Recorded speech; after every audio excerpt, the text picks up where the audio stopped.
Salam sejahtera kepada semua. Bertemu lagi kita dalam video Jom Belajar BM bersama Cikgu Syakir.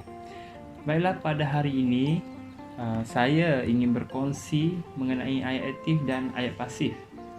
Ayat aktif dan ayat pasif yang mana kita tahu boleh dikeluarkan dalam peperiksaan. Yang mana pelajar juga belajar daripada tingkatan 1 hingga tingkatan 5 sepatutnya telah mahirlah ayat aktif dan ayat pasif. Terlebih dahulu, seperti biasa kita renungkan satu kata-kata yang mana pada kali ini cikgu petik daripada kata-kata Buya Hamka, seorang tokoh yang hebat yang diberikan periktirafan daripada Universiti Al-Azhar. Apa Buya Hamka kata?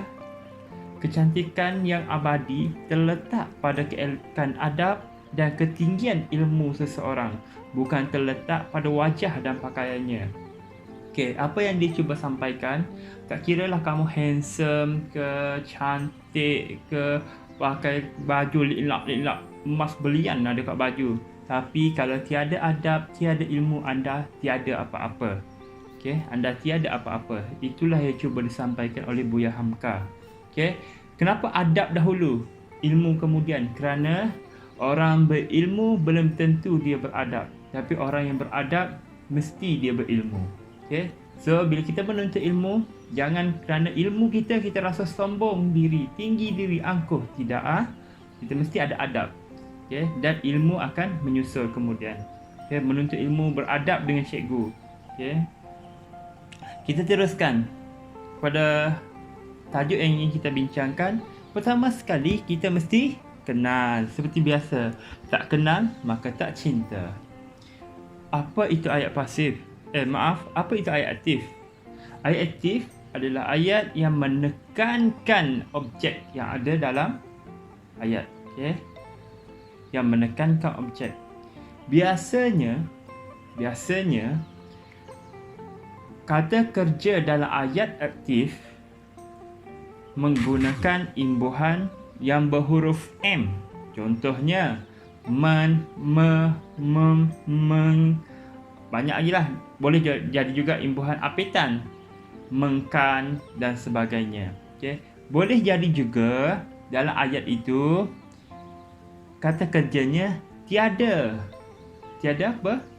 Tiada imbuhan. Boleh jadi juga tiada imbuhan.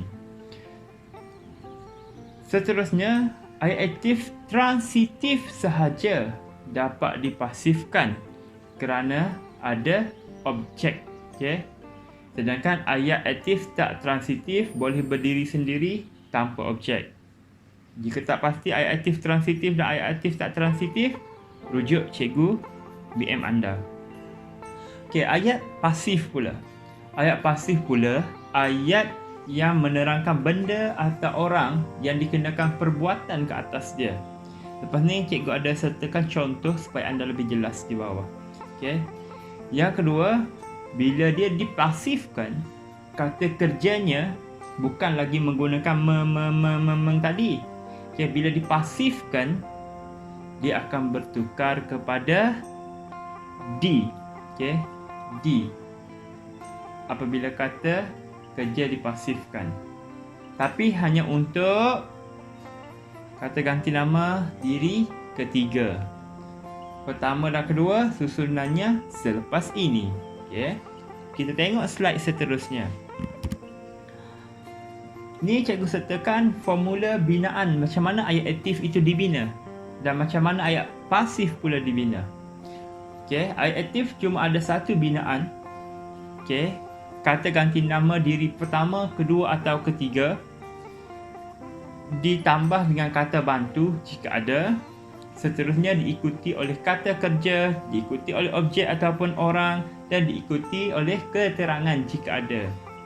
Sebagai contoh, saya telah mendayung sampan itu. Saya adalah kata ganti nama diri pertama, telah adalah kata bantu, mendayung kata kerja, sampan itu merupakan objek. Contoh yang kedua, Ahmad telah menyiapkan latihan bahasa Melayu petang tadi. Ahmad kata ganti nama diri ketiga, telah kata bantu, menyiapkan kata kerja. Objek latihan bahasa Melayu dan petang tadi merupakan keterangan. Jelas? Kita lihat apa perbezaan yang terdapat dalam ayat pasif. Ayat pasif ada dua binaan. Okey, ada dua binaan. Kenapa dua binaan? Ditentukan oleh penggunaan kata ganti nama diri. Okey, kata ganti nama diri pertama dan kedua ada satu binaan, kata ganti nama diri ketiga ada satu binaan. Kita lihat yang pertama. Bila dipasifkan, anda kena ambil objek di hadapan, objek atau orang yang diterangkan tadi di hadapan, diikuti oleh kata bantu jika ada, diikuti oleh kata ganti nama diri pertama atau kedua, diikuti oleh kata kerja, yang mana jika dalam kata kerja itu ada imbuhan awalan, imbuhan itu mesti digugurkan. Okey. Seterusnya diikuti oleh objek ataupun orang dan keterangan jika ada. Sebagai contoh, jika ayat aktif sebentar tadi, saya telah mendayung sampan itu merupakan objek. Jadi objeknya pindah di hadapan. Objek pindah di hadapan, kekalkan kata bantu, seterusnya diikuti oleh saya, kata ganti nama diri pertama, dan dayung. Yang mana perkataan men, imbuhan men telah digugurkan kerana saya merupakan kata ganti nama diri pertama. Kita lihat perbandingan untuk kata ganti nama diri ketiga. Objek ataupun orang tambah kata bantu jika ada, diikuti oleh kata kerja yang dimulakan dengan awalan di. Okey. Seterusnya anda kena tambah perkataan oleh, diikuti pula oleh kata ganti nama diri ketiga yang berada dalam ayat, dan diikuti seterusnya oleh keterangan. Sebagai contoh, Ahmad telah menyiapkan latihan bahasa Melayu petang tadi. Itu ayat aktifnya tadi, sebentar tadi, betul? Sekarang binaan pasifnya adalah objek latihan bahasa Melayu diikuti oleh kata bantu telah, kata kerja menyiapkan tukar disiapkan. Okey, ubah men jadi di, tambah oleh kerana dia adalah kata ganti nama diri ketiga. Siapa namanya? Ahmad. Dan terakhir sekali kata keterangan petang tadi. Ingat, jangan ubah imbuhan akhiran. Apa imbuhan akhirannya tadi? Kan, menyiapkan. Yang belakang tu jangan ubah. Kalau menyiapkan, disiapkan. Yang belakang jangan ubah. Okey? Jelas? Okey, kita lihat satu tips yang ingin cikgu kongsikan ketika anda ingin menjawab soalan aktif dan pasif. Apa yang anda perlu buat? Yang pertama, kenal pasti jenis kata nama. Pertama ke, kedua ke, ketiga ke. Ada contoh cikgu bagi selepas ini, nanti kita boleh tengok. Yang kedua, kenal pasti kata kerja. Okey, transitif ataupun tak transitif, sebab ada ayat yang tak boleh dipasifkan kerana dia menggunakan kata kerja tak transitif. Ketiga, kenal pasti objek atau orang yang diterangkan. Dan yang keempat, kenal pasti keterangan ayat. Sebab keterangan ayat biasanya kekal di belakang. Tapi anda kena ingat, ada satu imbuhan yang binaannya sedikit berbeza berbanding yang anda telah belajar sebentar tadi. Imbuhan apa? Ter. Okay, imbuhan ter.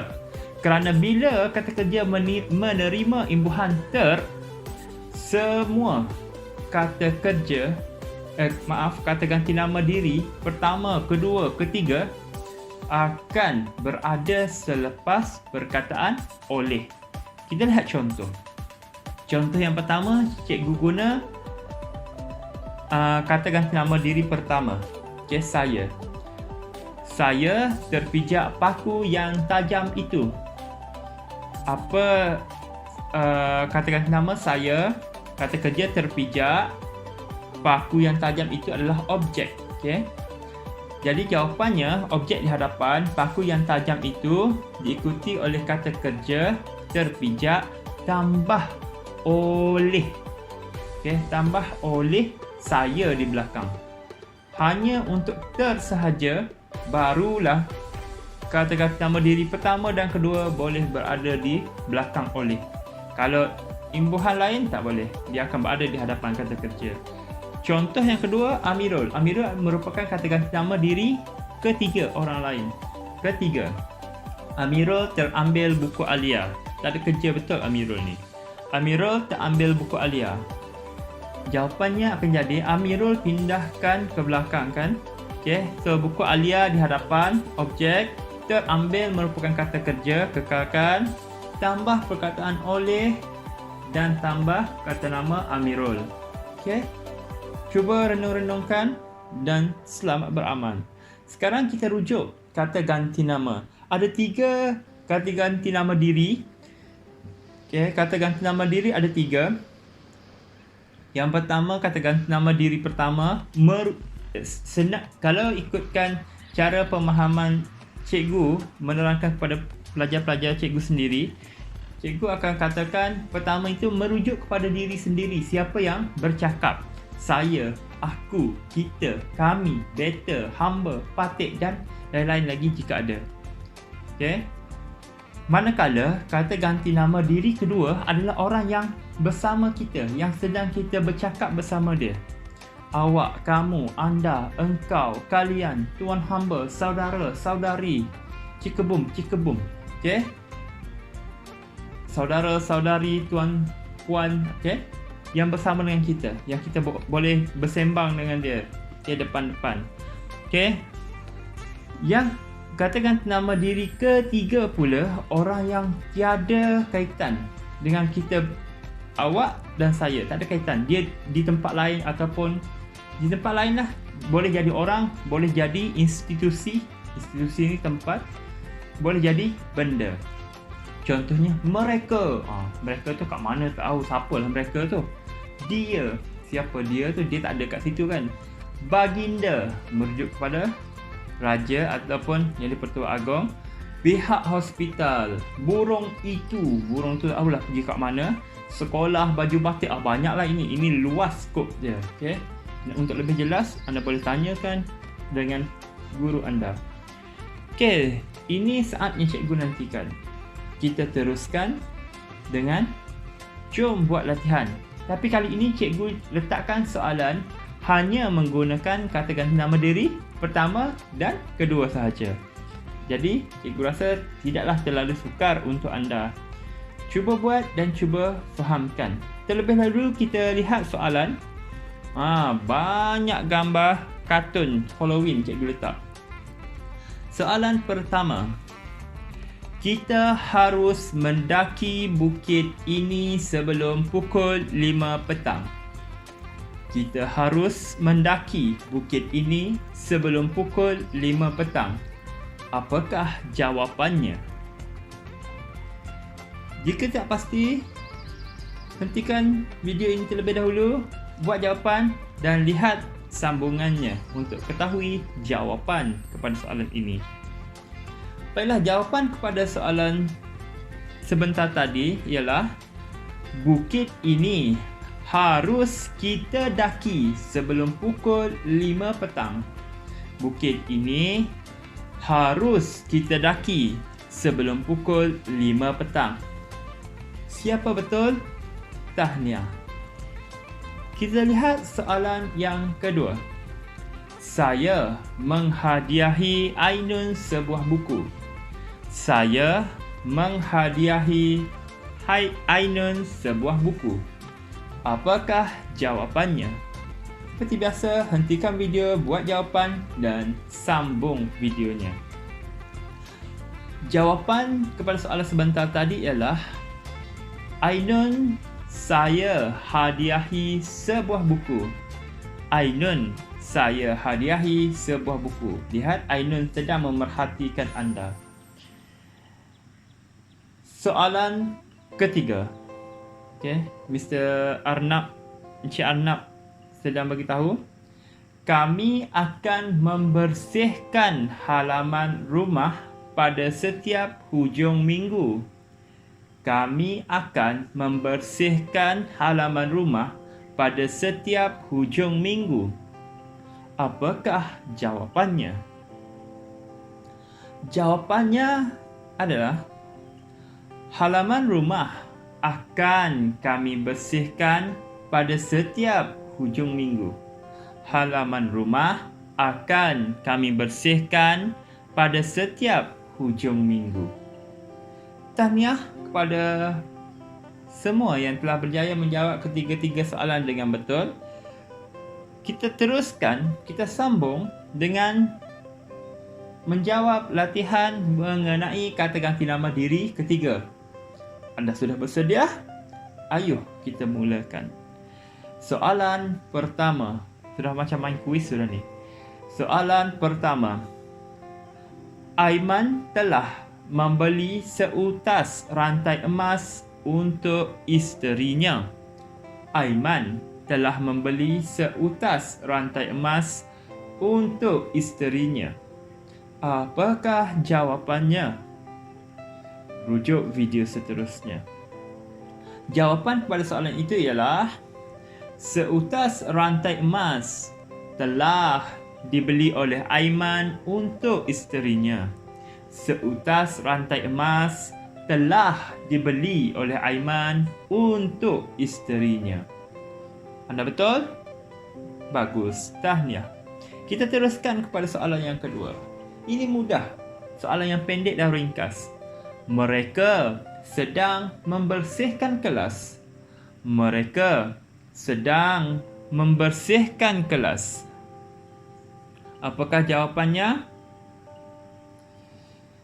Jawapannya adalah kelas sedang dibersihkan oleh mereka. Kelas sedang dibersihkan oleh mereka. Kita lihat soalan yang terakhir. Dia melukis gambar pemandangan yang sangat cantik. Dia melukis gambar pemandangan yang sangat cantik. Mungkin ini lebih susah. Dia macam mana? Lihat jawapan. Gambar pemandangan yang sangat cantik dilukis olehnya. Dia tukar kepada nya. Gambar pemandangan yang sangat cantik dilukis olehnya. Okey, ingat dia adalah katakan nama diri ketiga. Baiklah, sekarang inilah ujian untuk menguji kefahaman anda. Adakah anda benar faham ataupun tidak? Selamat mencuba dan semoga berjaya. Soalan pertama. Saya mengangkat batu yang berat itu. Saya mengangkat batu yang berat itu. Soalan kedua. Dia sedang mengira bulu kambing. Dia sedang mengira bulu kambing. Tak ada kerja betul dia ni.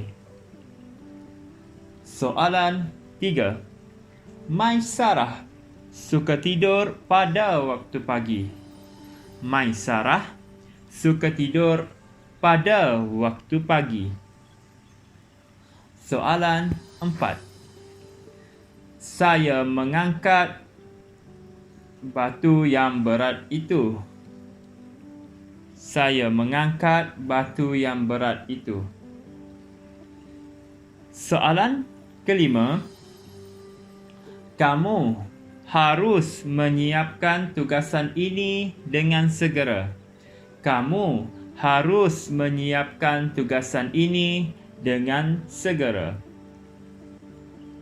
Soalan 6. Saya terangkat pasu yang sangat berat.